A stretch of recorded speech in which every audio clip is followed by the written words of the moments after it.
Kia ora koutou and welcome to the Getting On Board webinar.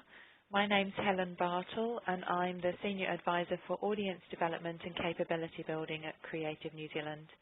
It gives me great pleasure to introduce the fourth Getting On Board webinar for 2015, and today's topic is Board Succession and Transition.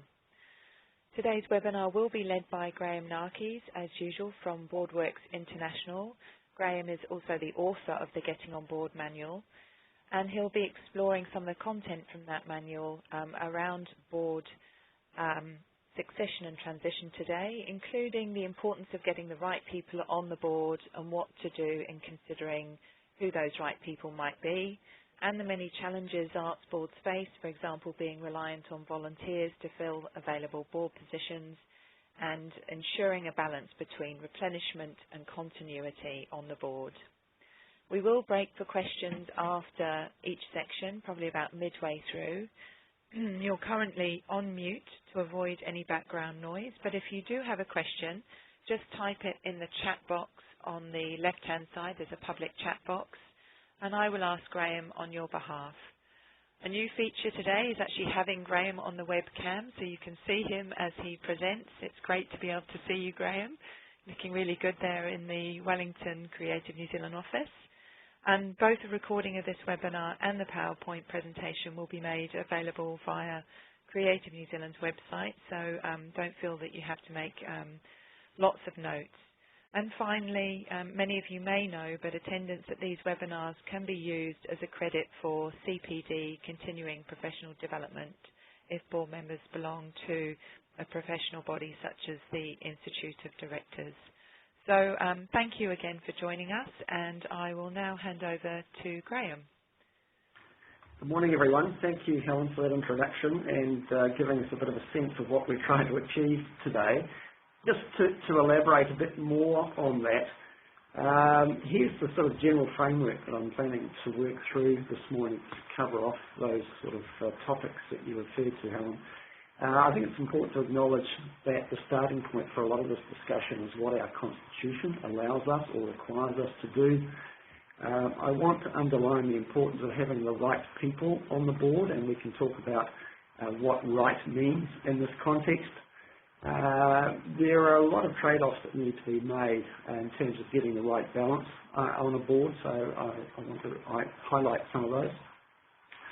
Also to explore some of the criteria that you might use for succession planning and for selection or indeed election of new board members. Also want to cover off some of the process steps that are involved in an effective transition process. And then finally to talk about some of the things that actually are important in terms of ensuring that people get on board smoothly and that the board doesn't miss a step. So can I just start by saying that really the theme or the subtext to what I want to say today is that the role and importance of the board and the performance that must be achieved at that governance level is so important that you shouldn't leave board membership to chance. Now, you might well be thinking, some of you, well, you know, our board is totally elected. I think even in that sort of situation, I'd argue that there should be some sort of very thorough process that tries to ensure that both the right people or the best qualified candidates are standing for election, and also that there is a process by which there is an informed electorate who then chooses from amongst those candidates. Increasingly, I'd like to acknowledge that boards of incorporated societies and indeed other types of legal entity are adopting mixed member board structures, in other words, a combination of both elected and selected board members. A lot of organisations who are still wholly elected in their boards have found ways to introduce some form of quasi-selection options into their electoral process. For example, one of those options is that people who wish to put their names forward for election have to go through some sort of pre-assessment process whereby their bid for being elected is subjected to review independently, usually by a panel who compare their capabilities with some sort of ideal recruitment sort of criteria that might have been pre-agreed, pre-identified. So, as I said before, the starting point for a lot of this is the organisation's constitution. And a number of things in relation to the succession planning and transition process is determined by what's in that constitution. For example, the size of the board, the number of members that can be elected. Sometimes that's a fixed number, sometimes it's a range. So even deciding where within the range the board wants to sit is an important decision. Who is eligible? For example, are staff eligible? Is the chief executive formally a member of the board? Can other staff stand for election? Are there any other exclusions that might prevent people from putting their names forward?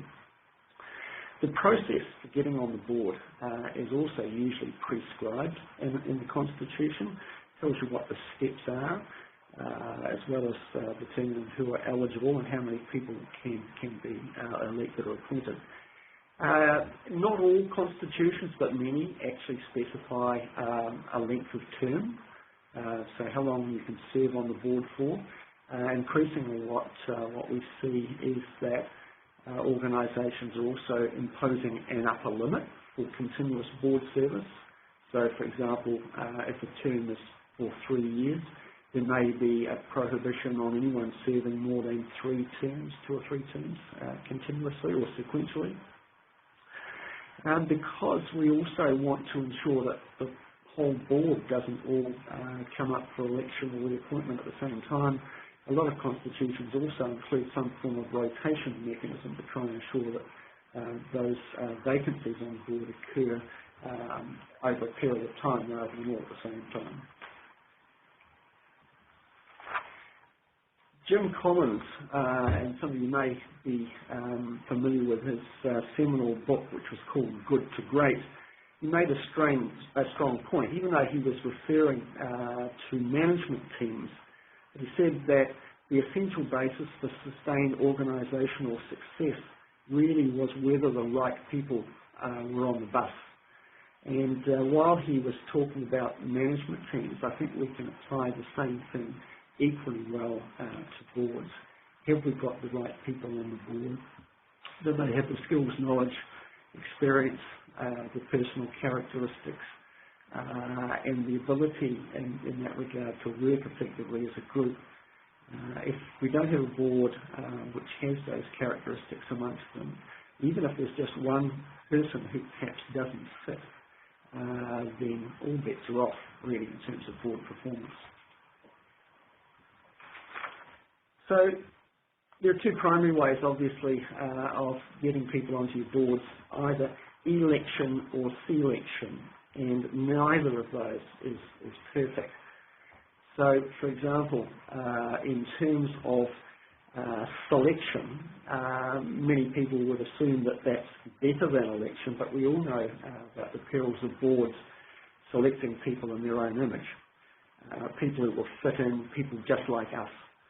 Such boards are typically blind to many of the realities in their operating environment that don't fit with their particular worldview. Obviously, election has its problems as well. People who are popular or whose names are well known, even if it's for the wrong reasons, they typically get elected ahead of less well-known but possibly more capable candidates. We see that all the time, for example, in local government, which is a sector I've got a lot of experience in. A related problem is an uninformed electorate who vote people in who are, for example, subject matter experts, but who, for a bunch of other reasons, wouldn't get through a selection process that brought to bear other forms of selection criteria.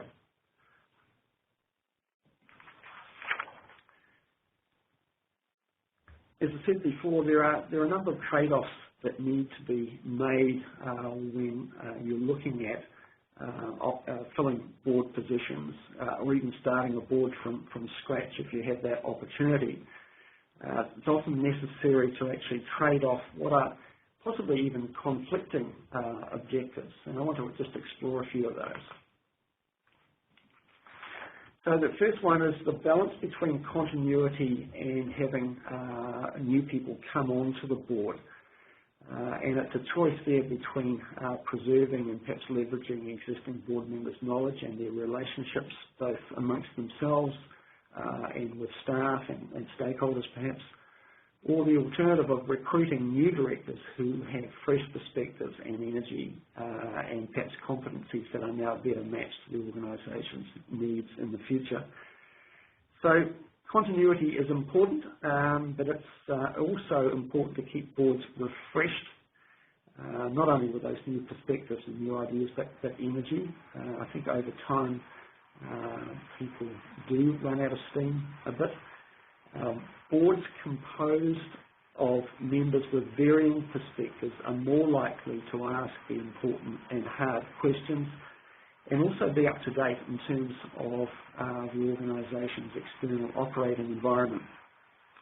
I remember reporting to a board once that contained a person who, because of his background, was looked to by his colleagues around the board table as a human resource management expert.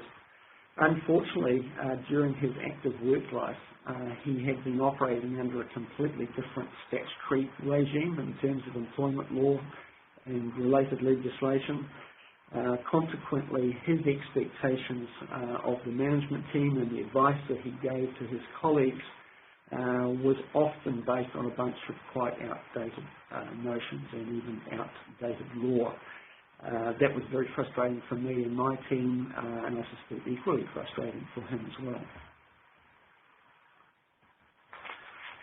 Another trade-off is between cohesion and diversity. Increasingly, we appreciate that a good understanding of an organisation's operating environment and good decision-making depend on boards and management teams having a diversity of experiences, perspectives, and the like. Diversity, however, can be very challenging. It introduces an element of conflict into the boardroom that some boards find difficult to both accept and to manage in a positive way. But, you know, a conflict of ideas is vital to good governance, but the problem is that many boards mishandle that, and it deteriorates into the conflict of personalities rather than conflict of ideas. You can understand, therefore, why many boards, in selecting new board members, default towards a group of people who will fit in, who won't rock the boat, and therein lies the seeds of what we've referred to in previous webinars as the phenomenon of groupthink. And ultimately organisational failure, because the board is failing to challenge its own thinking and the thinking of management, and don't hear important pieces of information and don't want to bring to bear unpopular notions. Another trade-off is between the selection of experts versus perhaps more generally equipped people. So, you know, it's a challenge in not-for-profit organisations, particularly traditionally. The shortage of organisational resources has meant that board members are selected primarily because they're subject matter experts. They're expected to serve as unpaid consultants and advisors to management. They might, in many circumstances, also be expected to act as volunteers undertaking operational functions of the organisation. And would be better to think of them in those sorts of situations as actually de facto or unpaid employees. But boards, while they do need people sitting around the table who actually understand how the organisation being governed operates, understanding its culture, understanding its operating environment and the like. So those people, even though there may be the problem of subject matter experts that I referred to, they often relate better to the challenges that the staff in the organisation are facing. They're often better equipped to to recommend to their colleagues things that make sense, both in an operational sense and to staff in terms of what they're looking for. The problem, though, is that subject matter experts, if that's all they see their role as being, tend to too narrowly define their role and to progressively become or develop the expectation that they are really there to direct the equivalent subject matter experts employed in the organisation. So it's another balancing act. We also need to look at the board's risk appetite. So there is a trade-off between loading it up with people who take a relatively conservative view of the organisation and how it should track, versus people who might be more challenging, more entrepreneurial, more focused on growing and developing the organisation, perhaps even moving it into a different space. So some boards simply want to make sure the organisation doesn't get into trouble, and imbalance on this continuum between conservative and more what I've referred to as radical, but more progressive. Often that balance gets out of kilter and the focus is on doing nothing rather than growing the organisation. The reality, of course, of all of those trade-offs is that we have to find some sort of dynamic balance. The succession planning process should therefore be thought of as a pretty continuous one, not just something that's done once in a while. It's a situation that is seldom perfectly poised, perfectly balanced, and even when that occurs momentarily, it doesn't last for very long. So succession planning and the transition arrangements that go with it really need to be part of the board's focus on a continuing basis. And we'll talk a bit about how that might be achieved shortly. However, Helen, at that point, I think it's probably worthwhile pausing and see if there's any questions.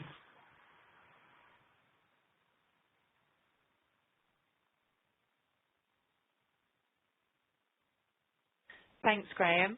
I don't think we actually have any questions at this point, unless anybody has any questions that they would like to type into the chat box. Or, I mean, if you want to just say you have a question, we can possibly unmute you, but we're trying not to avoid any kind of issues around noise today. But, yeah, does anybody have a question?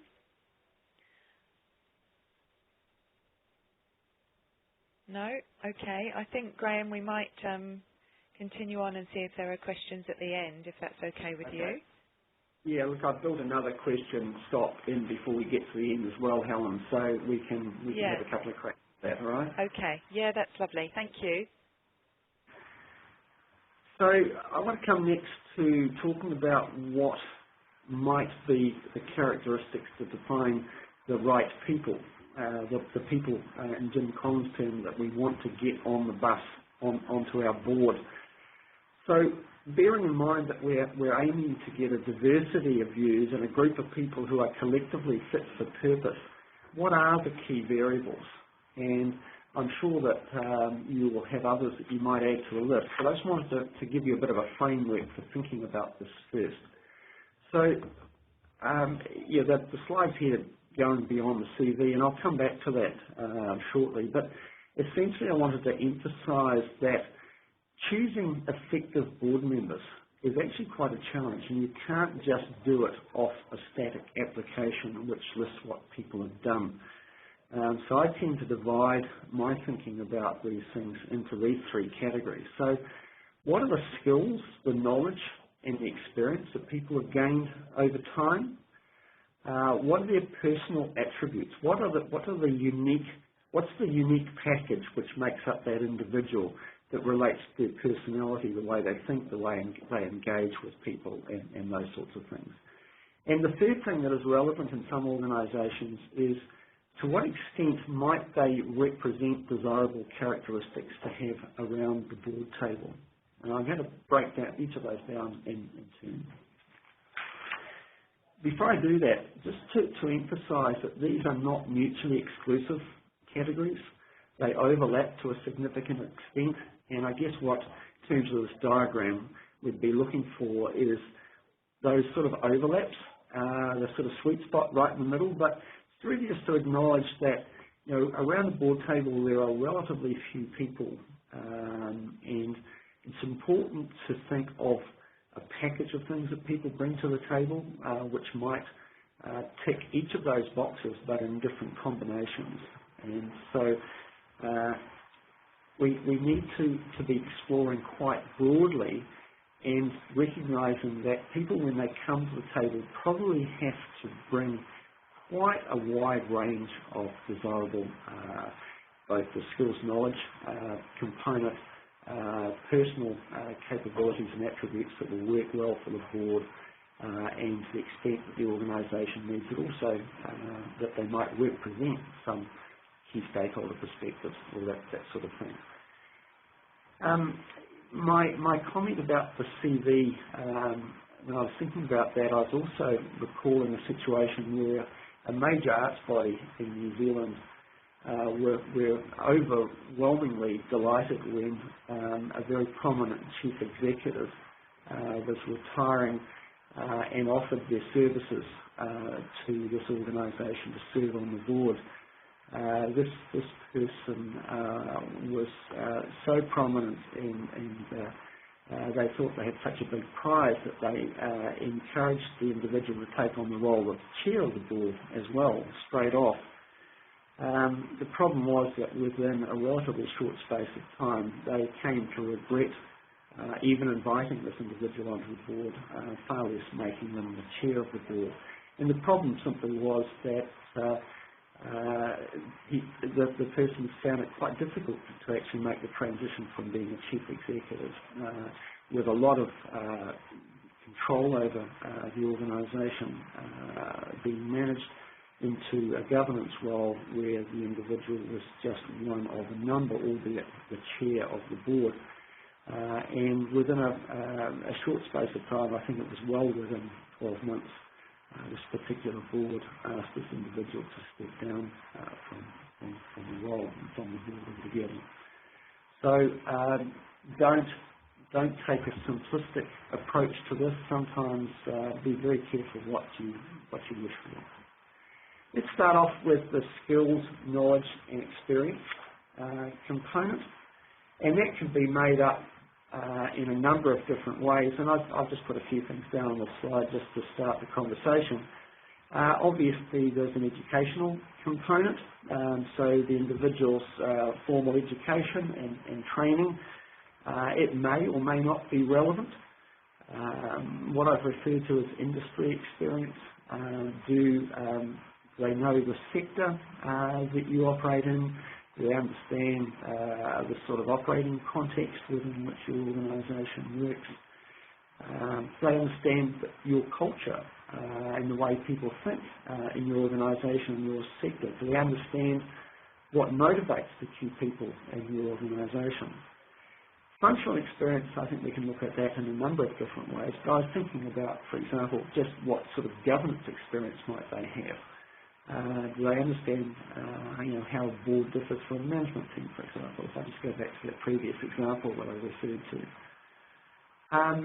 Do they have accomplishments that for you might convince you that this person will bring to the board some sort of drive, some sort of desire to ensure that the organisation is achieving what it's capable of?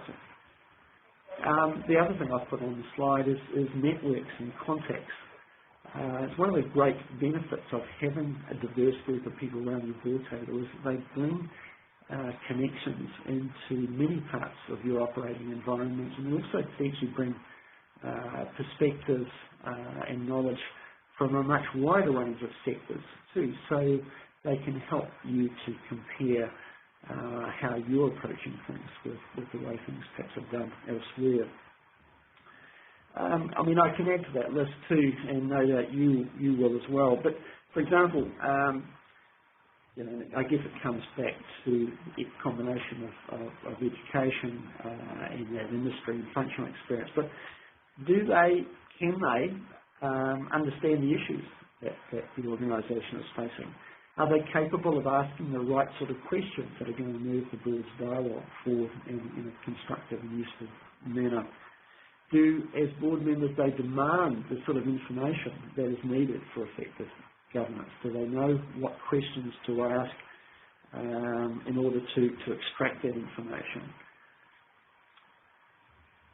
In terms of what they know, what they've done, where they sit in other roles that they perform, can they add value to the board's discussions and decision making?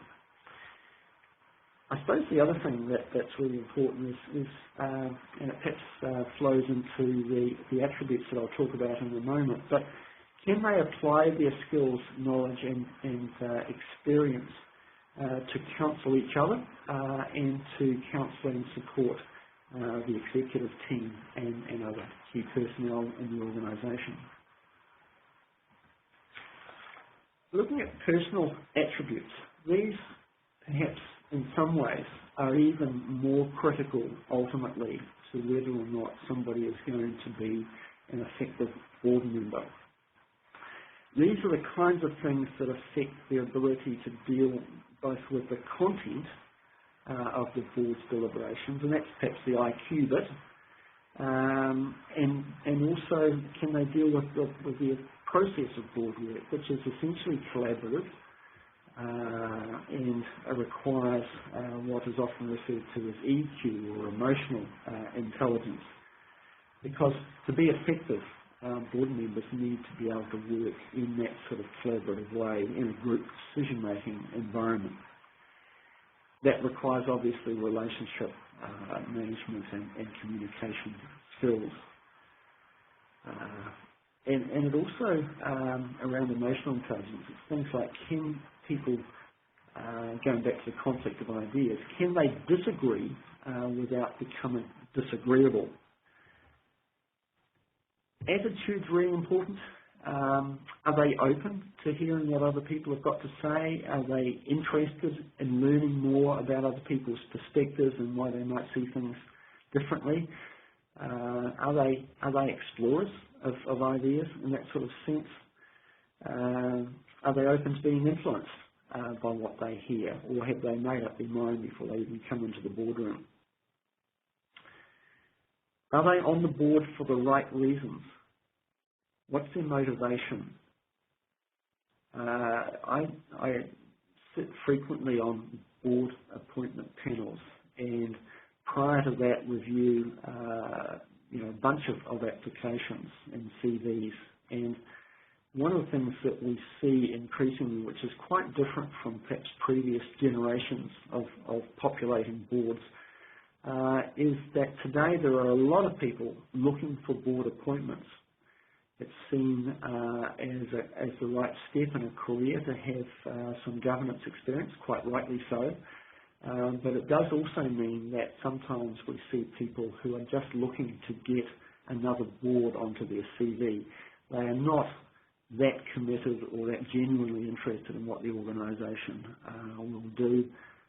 It's just to have the position and to be able to have that acknowledged, almost like some form of certification or otherwise. So I suppose the other thing too, and it's I think very important in a not-for-profit environment, in a voluntary environment, is do they have the time available to do what needs to be done? And it's something that the board itself needs to be open and honest about, and frequently that's not the case. We live in a world's great lies. There's, well, it's only one meeting a month, for an hour or two. Well, that's seldom the case in reality. And in times of crisis or when things are happening really fast, often boards need to put in a lot of additional time and effort. And so we can't afford to have passengers on our boards. We need everyone to be able and willing to put in the time as and when it's needed, quite apart from the normal preparation, thorough preparation we expect from people on the board. There's some other things that we might also add to that list that I think are worth acknowledging. People's independence. Can they think for themselves? Do they think for themselves? Or do they just follow the crowd?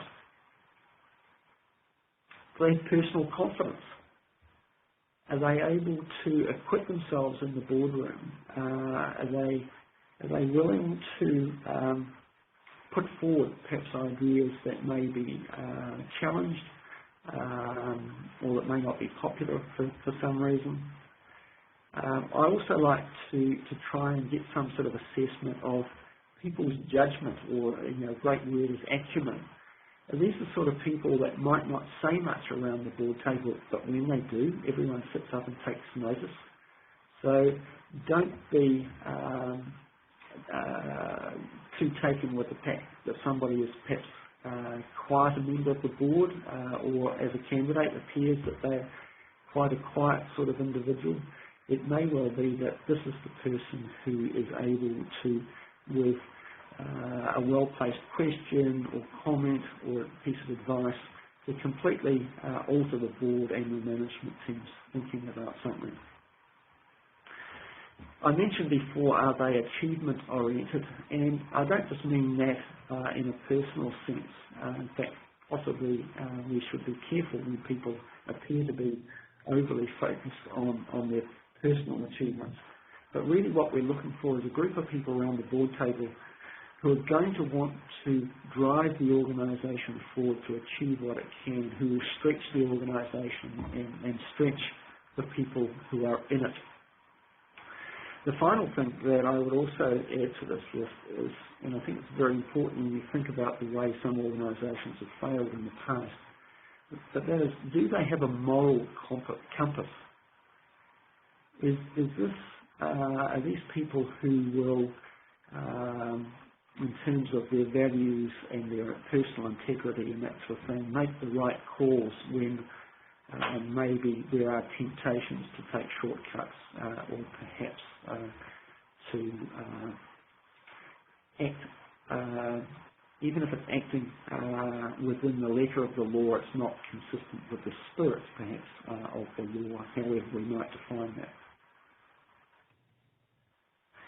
The third category is this one about representation. Obviously, diversity on a board is a worthwhile goal for its own sake, but the importance of diversity of perspectives, of experience and the like around the board table has very practical application in terms of the quality of the board's decision making. And that's particularly true, I think, in terms of the diversity of demographic characteristics. So the obvious ones there are diversity of gender, diversity of age or generations around a board table, and in New Zealand, diversity of ethnicity or cultural background is also very important in many governance environments.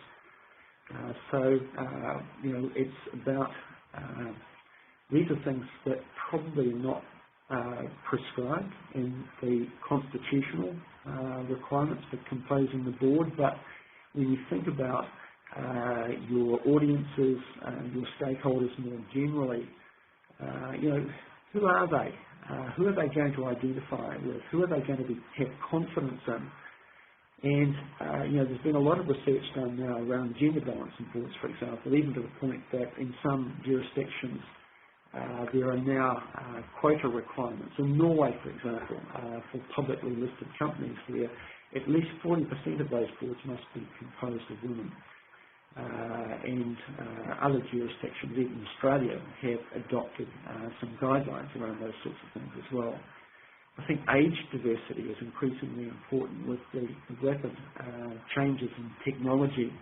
I certainly observe a significant generational difference between me and my daughters in terms of the way we use things like social media, for example, the way we engage with suppliers of services.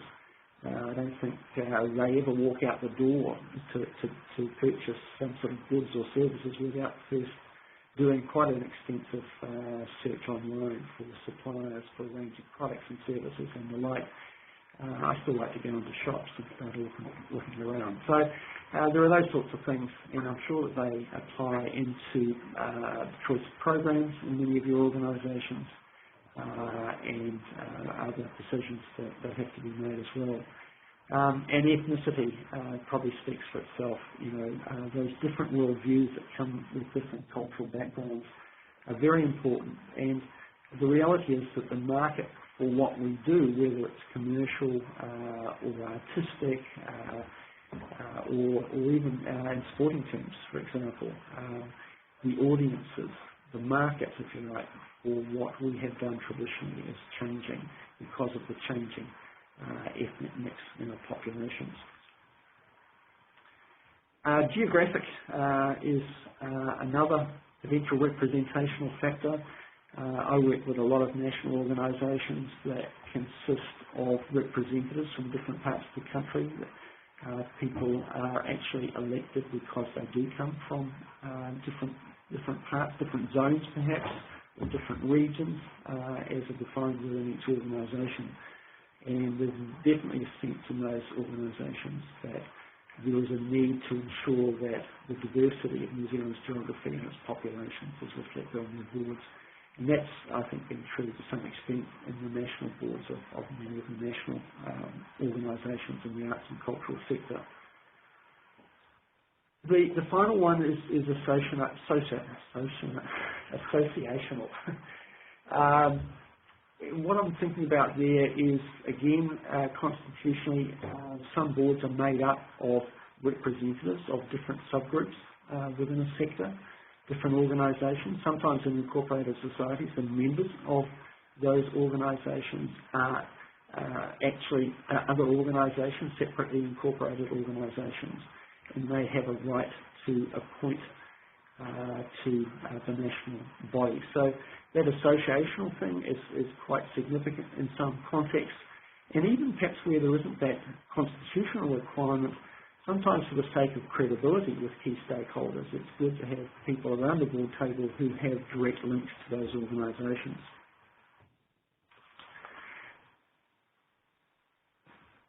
So, Helen, again, perhaps we might pause there and just see how we're going and see if there's some questions that arise from those additional points that I've made. Great, thanks, Graham. There is a question from Hilda who wants to know how do we actually find out about personal attributes without, I guess, hiring a private detective or kind of, you know, how do we kind of uncover those in, you know, in a way that's, you know, not I guess, prying. And I'll talk about it in more detail. But I mean, briefly, we do it the same way that we do it when we're selecting staff. You know, we talk to referees, we conduct interviews, we might even go to the extent of having psychometric tests done. But to me, often the best way to do this is to both get to meet and, so far as possible in an interview situation, get a bit of sense of how people think, what's important to them and the like. But ultimately, the best test is how have they behaved before in similar circumstances. So, and would that come through references? That's right, word of mouth, I guess. Yeah. Look, okay. You know, I mean, we're quite constrained in any sort of employment environment by privacy requirements. You know, in days gone by, we would have pursued our own networks. We would have talked to people who might have known these people who are looking to become members of our board, asked about them. These days, we have to go through a much more disciplined process. We are really legally bound only to talk to referees that are nominated by candidates, those sorts of things. So, you know, it all depends on how well known people are in that environment in the first place. Thank you. Does anyone else have a question? If you do, you're more than welcome to. Oh, here we go. Karen Ferns is asking, can you comment on how to manage representational members who can't see beyond their membership and don't play a full governance role? Yeah, well, have we got all day? Look, that is one of the things that is perhaps that's probably one of the biggest challenges in the governance of many of our organisations in New Zealand. Look, I think the starting point is training to try and help people to understand that even though they may come to the board through some sort of representational mechanism, as soon as they walk through the boardroom door, their legal and moral duty is to the organisation writ large, that the organisation as an entity. They're not there just to be a delegate from that parent or nominating organisation. Obviously, the reason for the structure in the first place is that it's considered important that those different perspectives from those organisations are reflected in the board's understanding and its decision making. But they're not there just to fight the corner, so to speak, of the particular affiliated organisation. It depends on people around the table too, as whether they let individuals get away with that sort of narrow parochial perspective. Another way to handle it, and I was going to refer to it later, but I'll mention it now, is to be really explicit about expectations of people when they join the board. And I'm a strong advocate of having, say, a letter of appointment or a letter of expectations that actually addresses that issue head on. Another way of dealing with it is through some sort of board and board member evaluation process that provides feedback where people are perhaps inclined to that sort of parochialism. But look, there are some people for whom none of that will make any difference because they have a strong and genuine feeling that their purpose on the board is to look after their organisation. And many of those people will not change that position. And it's really why so many organisations have been changing their governance structures to try and reduce that direct representational element. And one organisation I've been working with this year in the sports sector is the New Zealand Rugby Union. And over the last 15 years or so, they've moved from a board structure that consisted solely of representatives of the different rugby unions around the country to one where 2/3 or 3/4 of the board members now are appointed, and the 3 elected members are elected at large, so they have no direct affiliation to any rugby union at all. And I know that within the arts sector, some of the national organisations have actually been going down that track as well. That's very interesting. Thanks, Graham. I think we should move on now and to the final section, and then we'll take any last-minute questions at the end.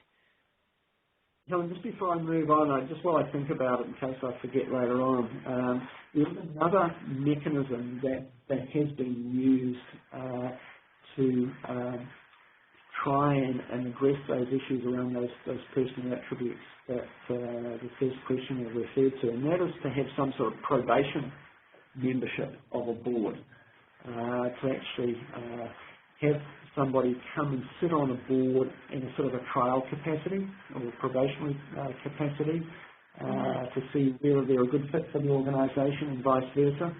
And so that's a real-time opportunity to see how they actually engage with the board. That's a good idea. And would that trial typically be sort of 3 months or? 3 to 6 months probably. Enough board meetings that it can be a real test. And obviously the starting point for that arrangement is that there is no commitment that they will be appointed to the board at the end of that process. In the business environment, I'm not sure whether they still do it, but Michael Hill they had a very formal process whereby they would invite potential board candidates to serve as consultants to the board, and they would sit around the board table. They would attend a number of board meetings, and they'd get paid as if they were consultants advising the board, but effectively at the board meeting they were expected to take an active part as if they were a board member. But come to the end of that probation period, and I think it was something like 6 months, they would either be affirmed as a board member, or they would be told, well, thank you very much. We've concluded that you're better to remain a consultant than to be a member of our board, effectively. I'm sure they do it very nicely and very politely, but they would have at least been paid for their services.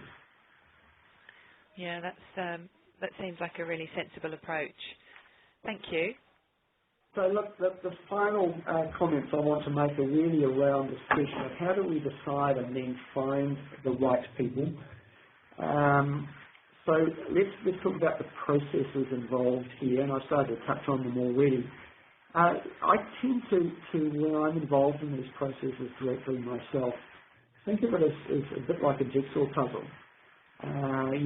We've got an incomplete jigsaw puzzle, and we've got some empty spaces there, and we need to fill them with people who will fit in, not in the sort of sense that I was referring to it before, but whose skills, knowledge and experience, personal attributes and anything else, that package will make a good fit with the rest of that puzzle. In other words, will complement those that are already sitting around the table. The only problem with that analogy is that increasingly I think we're having to acknowledge that some of the existing pieces of the puzzle may not fit as well as they once did. The needs of the organisation have changed, and the skill sets, knowledge, etc. that people brought that were well suited to a previous situation are no longer as relevant as they could be, and in fact they're now occupying the board position that actually we need for somebody else. So it is quite a complex process. It reserves proper attention and rigour to be applied to it if we are going to ensure that we've got as good a board composition as we can possibly obtain. So let's look at how we might shape and optimise the skill sets around the table and the dynamics of the board, and doing that by identifying a full range of variables to be considered. So firstly, can I just say that the planning process, the succession planning process, shouldn't be just a once in a while thing. It should be a continuous process. It should always be on the board's work plan, and the board might even have a standing committee whose primary responsibility it is to address this challenge. It's quite a common thing in the commercial environment, often referred to as a nominations committee, for example, although it's not a name that particularly resonates with me. But the principal purpose of a committee like that is to understand the board's current capabilities and what it might need in the future.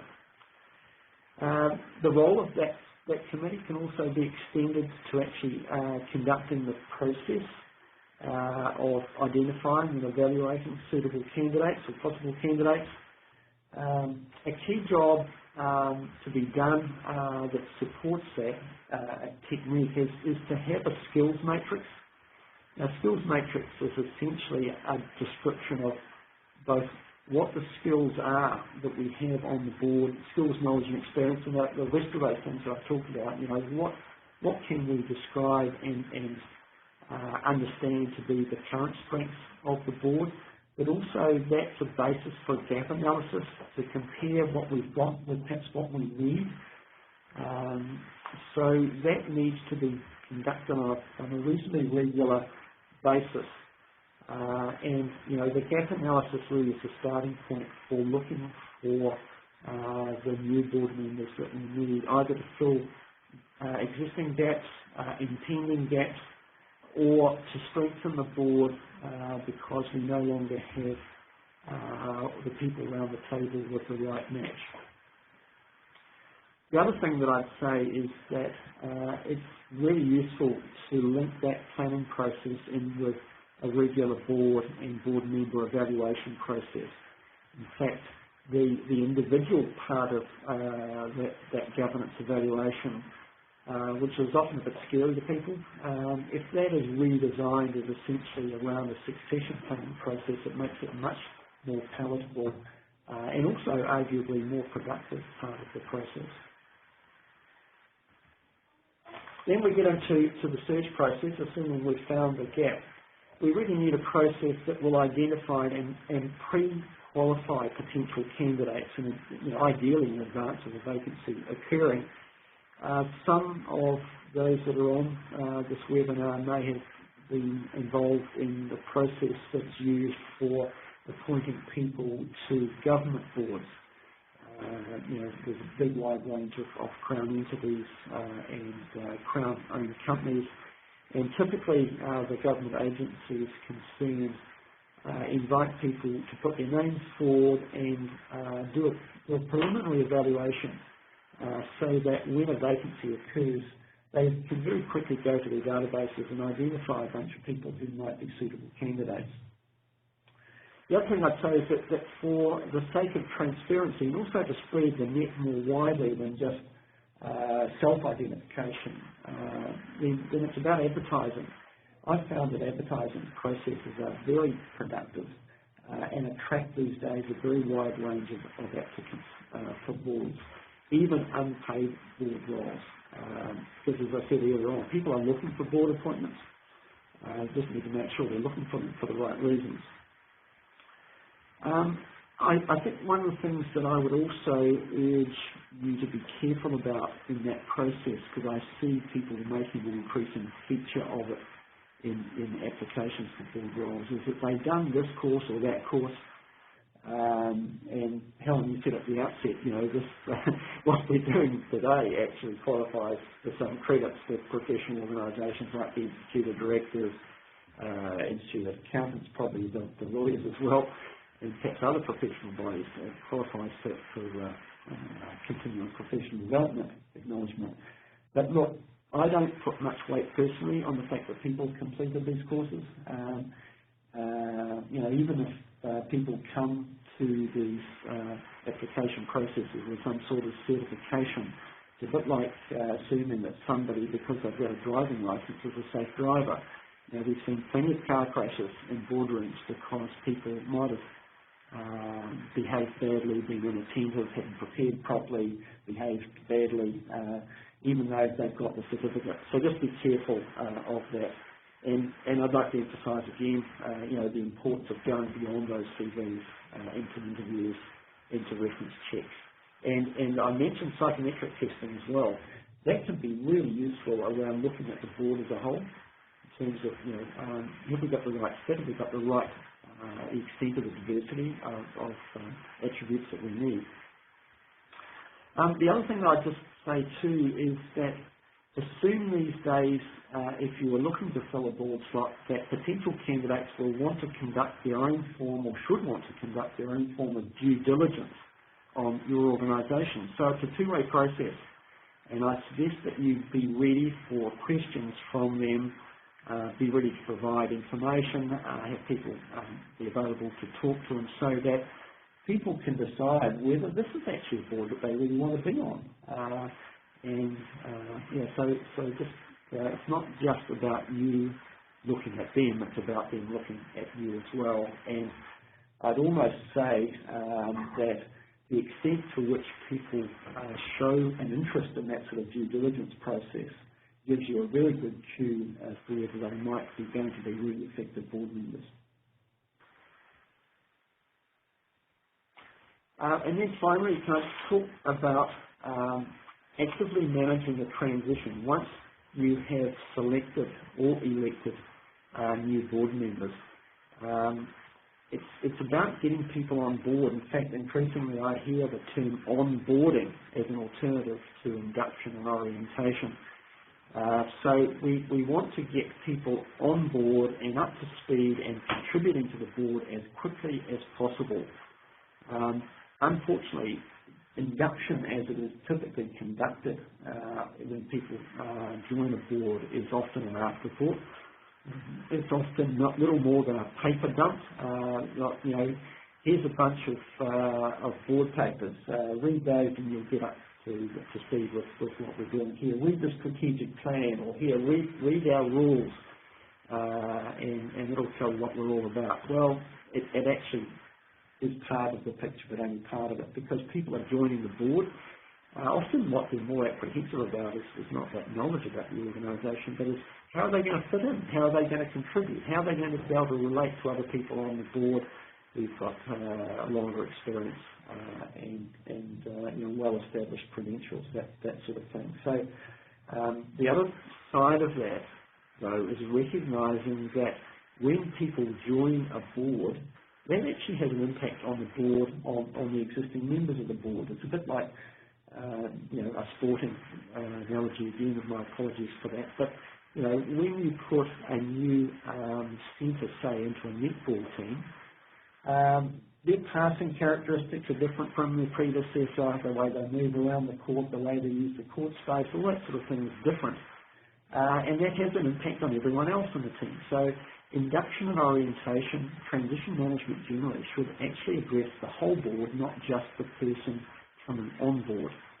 And so it's worthwhile resetting expectations and ensuring that there's alignment around the board table as to what everyone's expectations are. There's an understanding of what people's capabilities are, what their interests are, and those sorts of things. So it's a process that should be very actively managed, and it should be managed by the chair of the board. It's one of the most important parts of a chair's obligations, is to see that a new team is properly formed and can go forward. Too often, unfortunately, induction is seen as something that's something that the chief executive and the staff should do. But actually, people are not joining the management team; they're joining the board, and there's a whole bunch of information that they need that actually it would be inappropriate and probably risky for the chief executive to try and share with those new board members.